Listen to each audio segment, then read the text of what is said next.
कैसे हैं आप लोग? उम्मीद करती हूँ आप लोग खैर ऑफियत होंगे। आज हम जिस वीडियो पे रिएक्ट करने जा रहे हैं, वीडियो का टाइटल है तबूत सकीना। तो इसके हवाले से रिएक्ट करेंगे कि तबूत सकीना में क्या था और यहूदी इसको दोबारा हासिल क्यों करना चाहते हैं, और इसके बारे में क्या किसी इस्लामी बुक में या यानी कि कुरान पाक में तो बताया गया है इसके हवाले से, और किस किस इस्लामी बुक में इसका जिक्र किया गया है, इसमें किस नबी की क्या क्या चीज़ें रखी गई थी या क्या चीज़ें अभी मौजूद है और ये कहाँ पे है, इसके हवाले से अभी हम लोग जानेंगे। लेकिन इससे पहले हम आपसे गुजारिश करते हैं कि हमारे चैनल को सब्सक्राइब लाजमी कीजिएगा, वीडियो को लाइक भी लाजमी कीजिएगा। आपको इसके बारे में पहले पता था या नहीं था पता, इसके हवाले से भी कमेंट सेक्शन में लाजमी बताइएगा। तो चलें वीडियो शुरू करते हैं। ताबूत Sakina, the arc of covenant, एक ऐसा ताबूत कि जिसकी तलाश में अहले यहूद एक जमाने से सरगर्म है। एक ऐसा ताबूत कि जिसकी तलाश में CIA ने दुनिया का चप्पा चप्पा छान मारा। एक ऐसा ताबूत कि जिसके हाथ में ये लग जाए उसकी फौज इनविंसिबल हो जाती है, वो हर जंग जीत जाता है। एक ऐसा ताबूत कि जिसके बारे में करामात की, इनामात की और मोजज़ात की बहुत सी कहानियां हैं। एक ऐसा ताबूत कि जिसका जिक्र आपने तारीख में बहुत दफा सुन रखा है और ये एक सच पर मबनी है। अब इस सब के पीछे कहानी क्या है, आइए समझते हैं।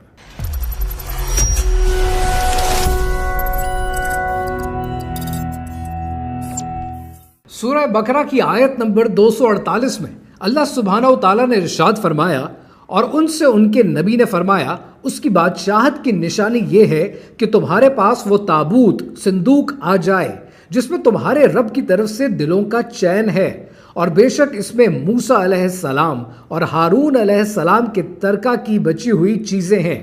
फरिश्ते इसे उठाते हुए होंगे, तुम्हारे लिए बड़ी निशानी है अगर तुम ईमान वाले हो। यानी ये आर्क ऑफ कॉवेनेंट, ये ताबूत सकीना अल्लाह सुब्हानहू तआला का इंसानियत से किया गया एक वादा है, एक एग्रीमेंट है, एक फेवर है कि जिस फेवर की बेसिस पे इंसान को मनोसलवा के हिस्से दिए गए, इंसान को हजरत हारून अलैहिस्सलाम का असा दिया गया, इंसान को तौरात के टैबलेट्स दिए गए, और ये सब मौजूद है दिलों के चैन के साथ इस संदूक में। जिसके हाथ में ये संदूक लग जाए उसकी फौज हर जंग जीत जाएगी। जिसके हाथ में ये संदूक लग जाए उसे दिलों का चैन मिल जाएगा। इसीलिए इसको आर्क ऑफ ट्रैंक्विलिटी भी कहा जाता है। अब जरा एक मिनट के लिए इमेजिन करें कि आप जमाने कदीम में रहते हैं, आपका ताल्लुक बनी इसराइल से है, और बनी इसराइल में रहते हुए आप और आपके हमनवा बादशाह पर यकीन नहीं रखते, आप बादशाह के साथ चलना नहीं चाहते। अब ऐसे में आपको बार बार कहा जाता है कि बादशाह की इताअत करनी है, आपको यह कहा जाता है you need to stand by your king, और इसकी अश्योरेंस के लिए अल्लाह सुब्हानहू तआला की तरफ से एक ताबूत जिसमें इतने इनामात हैं, जिसमें दिलों का चैन है, जिसमें हजरत हारून अलैहिस्सलाम का असा है, जिसमें तौरा के टैबलेट्स मौजूद हैं, जिसमें मनोसलवा के हिस्से हैं, आपकी तरफ भेजा जाता है, और ये खुद फरिश्ते लेकर आपके पास आते हैं। तो आपका रिजॉल्व कितना सॉलिड हो जाएगा, आपको कितना यकीन आ जाएगा कि आपको साथ निभाना है बादशाह का। और यही हुआ बनी इसराइल के साथ। तफसीर इब्ने कसीर के मुताबिक ये एक वुडन बॉक्स है जिसके ऊपर सोना चढ़ा हुआ है, और ये बनी इसराइल के पास मौजूद था, लेकिन उनसे ये खो गया जब शायद ये फिलिस्तीन्स के साथ लड़ाई में मसरूफ थे, और खो इसलिए गया कि बनी इसराइल नाफरमान हो चुके थे। लेकिन मोजज़ाना तौर पर यह अल्लाह सुब्हानहू तआला की तरफ से वापस भेजा गया बनी इसराइल की जानिब, ताकि उनका रिजॉल्व सॉलिड किया जाए, उनको मजबूत किया जाए, उन पर इनामात किए जाएं। अत-तबारी के मुताबिक ताबूत सकीना में सिर्फ दिलों का चैन नहीं है, इसके अंदर एक डिवाइन प्रेजेंस है। यानी ये डिवाइन प्रेजेंस को सिंबलाइज करता है, और जिस कौम के ये हाथ में लग जाए जंग जीतना यकीनी है उसका, क्योंकि इसमें स्पिरिचुअल फोर्सेस मौजूद हैं, और ये स्पिरिचुअल फोर्सेस सिर्फ उसी का साथ निभाती हैं जो हक पर होता है, जो सच पर होता है। जो मॉडर्न स्कॉलर्स हैं उनका कहना यह है कि जितने अब्राहमिक रिलीजन्स हैं ये उनका शेयर्ड हेरिटेज है, और इसमें लाजमी नहीं है कि कोई ऑब्जेक्ट, कोई चीज़ ऐसी है कि जिससे दिलों का सुकून मिले, लेकिन ये जो फोर्स इसमें मौजूद है वो इंस्पायर करती है कि आप जंगें जीत सकें। और यहीं पर कहानी में एंट्री होती है CIA के प्रोजेक्ट सनस्ट्रीक की। प्रोजेक्ट सनस्ट्रीक US डिफेंस इंटेलिजेंस का एक ऐसा प्रोग्राम था कि जो 1986 में शुरू हुआ और 1990 तक चलता रहा। इस प्रोग्राम में CIA की इन्वॉल्वमेंट भी थी और ये अपनी नौयत का बड़ा इंटरेस्टिंग प्रोग्राम था क्योंकि ये प्रोग्राम रिमोट व्यूइंग पे बेस करता है। अब रिमोट व्यूइंग को समझने के लिए हिंदी में जिस चीज को आप ध्यान कहते हैं, उर्दू में जिसको मुराकबा कहते हैं और अंग्रेजी में जिसे स्टेट ऑफ निर्वाणा कहते हैं, ऐसे ध्यान और मुराकबा करने वाले लोगों को दुनिया जहान से इकट्ठा किया गया और उनको ध्यान में डाला गया ताकि वो ताबूत सकीना की लोकेशन ढूंढ सकें। प्रोजेक्ट सनस्ट्रीक की बेसिस 1970 में चलने वाला प्रोजेक्ट स्टारगेट था और वहां से ये रिमोट व्यूइंग का आइडिया कॉमन हुआ और ऐसे लोगों को इकट्ठा किया गया। इसका एक पर्टिकुलर सेशन नंबर 32 एक ऐसा रिमोट व्यूइंग सेशन था जो 5 दिसंबर 1988 को कंडक्ट किया गया। इस रिमोट व्यूइंग के सेशन में जो रिमोट व्यूअर नंबर 32 था, इस 32वें इंसान ने कुछ ऐसा देखा जिसने CIA को, डिफेंस इंटेलिजेंस के प्रोग्राम को और प्रोजेक्ट सनस्ट्रीक को हिलाकर रख दिया। इसको ये नहीं पता था कि वो क्या तलाश कर रहे हैं, लेकिन कुछ ऐसा तलाश कर रहे हैं जिसका ताल्लुक बनी इसराइल से, कुछ ऐसा तलाश कर रहे हैं जो सदियों पहले गुम चुका है, कुछ ऐसा तलाश कर रहे हैं जो शायद इसी दुनिया में मौजूद है। इस इंसान ने अपने इस सेशन की जो रिपोर्ट बनाई, उस रिपोर्ट के मुताबिक कि कुछ ऐसा है जो ताबूत की शक्ल का है, कुछ ऐसा है जिस पर सोना चढ़ा हुआ है, कुछ ऐसा है कि जिसके अंदर कुछ नवादिरात मौजूद हैं और कुछ ऐसा है जो मिडिल ईस्ट में एक गीले से मकाम पर मौजूद है और उसकी हिफाजत कुछ एंटिटीज कर रही हैं और उसके पास जो लोग रहते हैं वो लोग आपस में अरबी बोलते हैं। 5 दिसंबर 1988 में इस रिमोट व्यूअर नंबर 32 की बनने वाली इस रिपोर्ट के मुताबिक कोई एक्शन हुआ या नहीं हुआ ये आपको तारीख में कहीं नहीं मिलता, लेकिन 1990 तक आते आते प्रोजेक्ट सनस्ट्रीक को बंद कर दिया गया।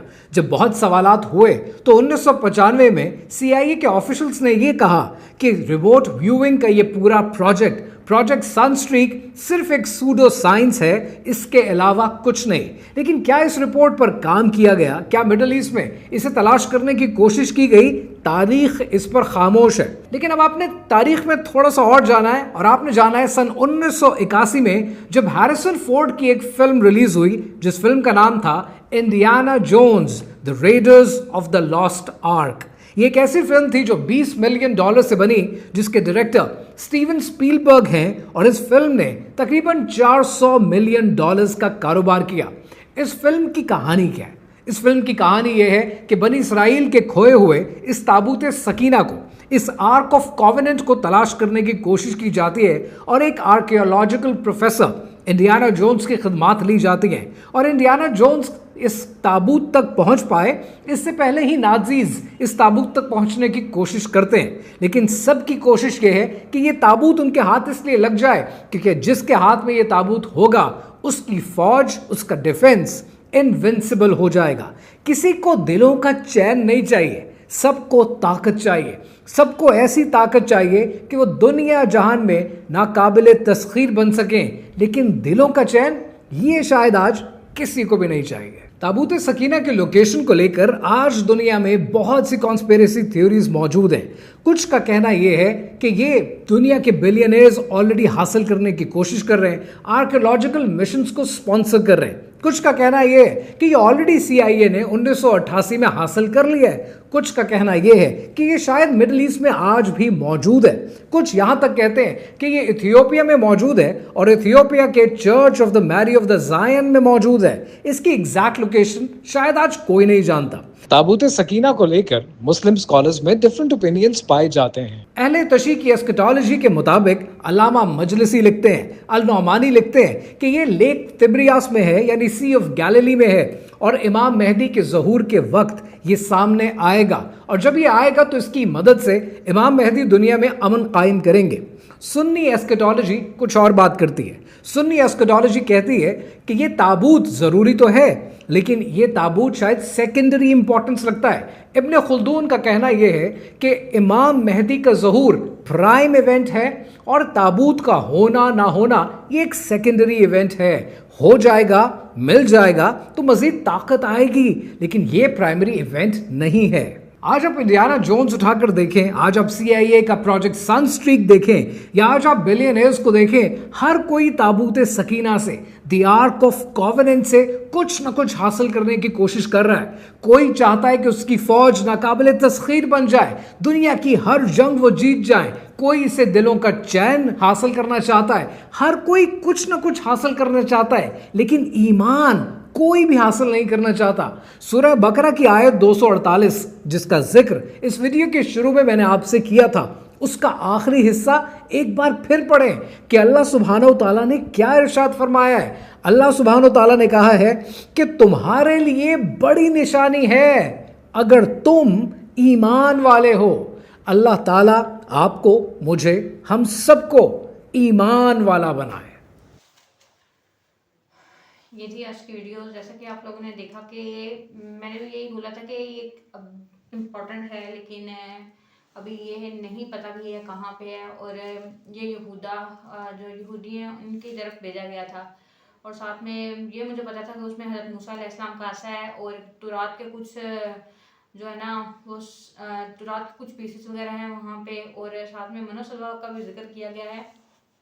लेकिन इसके साथ ये भी था कि जिसके पास ये ताबूत होगा वो ज़्यादा ताकतवर होगा और उसके पास खून की कमी नहीं होगी, क्योंकि अल्लाह ताला के ब्लेसिंग कह रहे हैं इसमें, ऐसी एनर्जीज हैं इसमें ना। लेकिन अभी जो मेरे लिए शॉकिंग था वो ये था कि इसको ढूंढने की CIA ने कोशिश की थी, और काफ़ी ज़्यादा जो है ना उसने दुनिया भर से जो मुराकबा करते हैं या ध्यान करते हैं उनको इकट्ठा किया था, और इसके हवाले से ना उसने जानने की कोशिश की थी। तो वैसे ये भी बात ठीक है कि किसी को सुकून वाकई नहीं चाहिए, हर एक को ताकत चाहिए कि मैं ज़्यादा, मेरी फौज ज़्यादा जो है ना इससे मजबूत हो, ज़्यादा ताकतवर हो, तो इसके हवाले से। लेकिन अभी तक ये किसी को मिला नहीं है, और अल्लाह बेहतर जानता है कि ये कब और कैसे ये जाहिर होगा, कैसे ये मिलेगा। लेकिन मुझे जो है ना वो इब्ने हल्दून की जो उनने बात की है कि ये जो है ना ज़्यादा इम्पोर्टेंट नहीं है, लेकिन हज़रत मेहदी अलैहिस्सलाम का जो ज़ुहूर है ना वो ज़्यादा इम्पोर्टेंट है। हाँ, ये मिल जाए तो इससे ताकत जो है ना वो हासिल की जा सकती है, सुकून। लेकिन हज़रत मेहदी अलैहिस्सलाम का जो टॉपिक है ना वो ज़्यादा इम्पोर्टेंट है, ये सेकेंडरी पे आ जाता है। तो मेरा भी यही ख्याल है। आपका इस बारे में क्या ख्याल है ये बताएं। और साथ में जैसे वो एक ध्यान करने वाला जो एक बंदा था जिसने मुराकबा किया था, 32 था नंबर उसका, तो उसने जो बताया था कि ये ऐसा ऐसा संदूक बना हुआ है और उसके ऊपर सोने का पानी चढ़ा हुआ है, और ये अभी मिडिल ईस्ट में है। तो किसी को कोई पता नहीं है कि ये कहाँ पे है, सब अपने अपने अंदाजे लगा रहे हैं, लेकिन किसी को अभी तक कुछ पता नहीं है। लेकिन यह है कि इस्लाम में इसका जिक्र है, लेकिन इसको इतनी ज़्यादा इम्पोर्टेंस भी हासिल है, क्योंकि इसमें जो है नबियों के चीज़ें भी हैं, जुरात की असल जो सफ़ात हैं वो भी इसमें मौजूद हैं। लेकिन जो यहूदी है ना वो इसके ऊपर बहुत ज़्यादा, यानी कि वो इस चीज़ को, ये चीज़ ढूंढने के लिए बहुत ज़्यादा वो मेहनत कर रहे हैं, और उनको ये चीज़ अपने पास चाहिए। तो इसका काफ़ी जब वो थर्ड टेम्पल का जिक्र करते हैं, और साथ में वो बच्चियाँ जो उन्हें कुर्बानी के लिए करनी थी वो उसका भी जिक्र करते हैं, और साथ में फिर वो जो दज्जाल की तख्तपोशी के लिए जो ताज वगैरह और जो कुर्सी वगैरह उसका भी जिक्र करते हैं, साथ में तबूत सकीना का भी लाजमी वो जिक्र करते हैं।